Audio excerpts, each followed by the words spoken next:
nous a insufflé un nouvel élan et ceci nous permettre de faire renforcer notre partenariat. Aujourd'hui, le Sénégal se prépare à accueillir à Dakar les ministres chinois et africains en charge des affaires étrangères et du commerce dans le cadre de la réalisation de notre ambition commune de construire une communauté de destin encore beaucoup plus solide. En effet, face aux impacts et menaces liés à la propagation de la COVID-19 dans le monde, nous devons renforcer notre cohésion. Nous devons surtout œuvrer pour une gouvernance mondiale plus juste et plus inclusive, raffermir notre coopération et rester concentrés sur l'objectif d'un partenariat stratégique fort, offrant de nouvelles opportunités à nos populations ainsi qu'à nos entreprises. Le FOCAC est notre bien commun. Sa réussite apportera de la prospérité aux générations actuelles et aux générations futures d'Africains et de Chinois.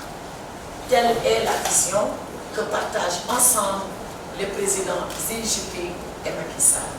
C'est pourquoi nous devons être fiers de la défendre. Nous devons être surtout fiers de la consolider en assumant notre choix d'œuvrer à la construction d'une communauté de destin entre la Chine et notre continent. C'est dans cette optique que s'inscrit la 8e conférence ministérielle du FOCAC qui aura pour mission principale d'évaluer la mise en œuvre du suivi du sommet de Beijing de 2018. Ce sera également pour nous l'occasion de faire le bilan de la coopération solidaire sino-africaine dans le cadre de la lutte contre la COVID-19 et surtout de définir les nouvelles orientations de cette coopération pour les 3 années à venir et même au-delà. Mesdames, Messieurs les ambassadeurs, la rencontre de ce matin est pour nous très importante car elle nous donne l'occasion de poursuivre le travail déjà entamé par le groupe des ambassadeurs africains accrédités à Beijing pour coordonner la préparation de la 8e conférence de Dakar. Vous le savez tous, vos collègues, vos homologues présents à Beijing ont travaillé d'arrache-pied avec toute l'administration chinoise pour arriver à réussir la rencontre de Dakar. Et c'est l'occasion, à vous tous, de remercier l'ensemble des ambassadeurs africains présents en Chine, mais également de remercier les ambassadeurs chinois qui ont travaillé à la réussite de la rencontre de Dakar. Aussi, voudrais-je vous annoncer à titre d'information quelques sujets extrêmement importants. D'abord sur le thème qui est retenu. Vous le savez, je ne le fais qu'à titre de rappel. Ce thème s'intitule « Approfondir le partenariat sino-africain et promouvoir le développement durable pour bâtir une communauté d'avenir partagée entre la Chine et l'Afrique dans la nouvelle ère ».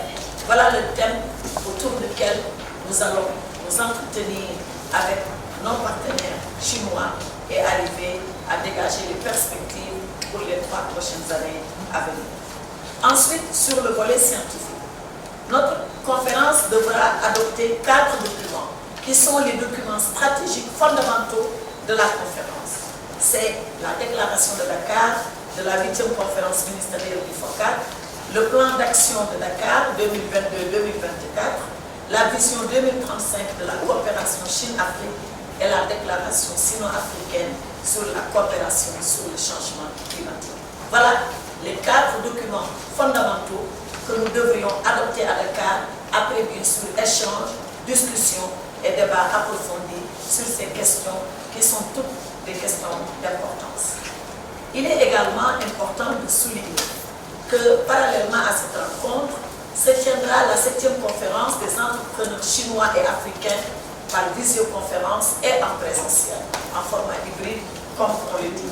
Cette rencontre est importante. Nous le savons tous, aujourd'hui, beaucoup plus que les États, ou peut-être à côté des États, la coopération est portée par les entreprises et par les investisseurs. Voilà la raison qui explique la présence ou la tenue de cette rencontre qui est aussi importante et aussi déterminante dans la vie de cette coopération exemplaire que nous avons avec la Chine. Cette rencontre se tiendra également au centre des expositions de Diamniadio. À ce propos, le gouvernement du Sénégal a déjà prévu de mettre à la disposition de tous les intervenants toutes les commodités nécessaires pour une parfaite réussite de notre conférence. Mesdames, Messieurs les ambassadeurs, je ne saurais terminer mon propos sans mettre en relief le rôle important que vous, ambassadeurs, aurez à jouer pour coordonner avec vos capitales respectives que vous représentez ici l'organisation de cette rencontre. Je dois vous dire que sur toutes les scènes internationales où l'Afrique a été présente, je me suis permise de lancer un appel fort pour que tous les États puissent participer à cette conférence, à un double niveau. Au niveau du ministre des Affaires étrangères, mais également au niveau des ministres en charge des commerces, des investissements ou du partenariat. Nous voulons, du côté sénégalais, que l'ensemble de l'Afrique concernée par le FOCAC soit bien présente et que nous ayons une des conférences les mieux réussies. On ne peut pas le reprocher au Sénégal. Toutes les conférences ont été réussies, mais nous avons la prétention de penser que celle-là, parce qu'elle est au Sénégal, elle réussira peut-être mieux que les autres. Et ça ne sera pas faire offense à tous ceux-là qui l'ont organisé, y compris à notre grand partenaire de Chine. Donc, je voudrais vous féliciter, messieurs les ambassadeurs, féliciter vos homologues à Beijing. Vous féliciter également vous pour le travail que vous avez déjà commencé. En discutant avec certains d'entre vous, j'ai déjà vu qu'ils ont commencé à faire le travail de sensibilisation, le travail de préparation nécessaire pour la réussite de cette 8e conférence. Je voudrais vous encourager à poursuivre vos efforts dans ce sens. Je voudrais surtout vous dire que pour ce qui concerne le Sénégal, que nous sommes déterminés sur les instructions de son Excellence Macky Sall, président de la République, à travailler de concert avec le partenaire de la Chine et tous les pays africains frères pour que nous puissions mener à bien cette conférence, pour que nous puissions la réussir, pour qu'elle puisse marquer l'histoire de notre relation entre la Chine et notre continent, afin que, comme je l'ai dit tout à l'heure, les générations présentes, mais surtout celles à venir, comprennent que nous avons travaillé pour une communauté de destin entre la Chine et l'Afrique et pour le futur de nos communautés respectives. Je voudrais vous remercier de votre aimable attention en saluant la présence de monsieur le conseiller diplomatique de son Excellence Macky Sall, président de la République, que j'avais oublié de saluer tout à l'heure dans mon discours. Merci beaucoup. Merci.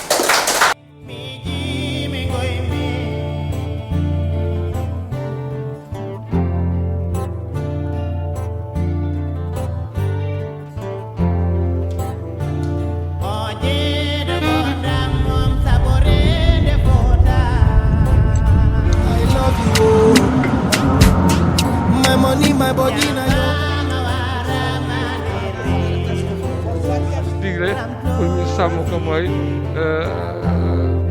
Dans ce monde du troisième millénaire, force est de constater que la majeure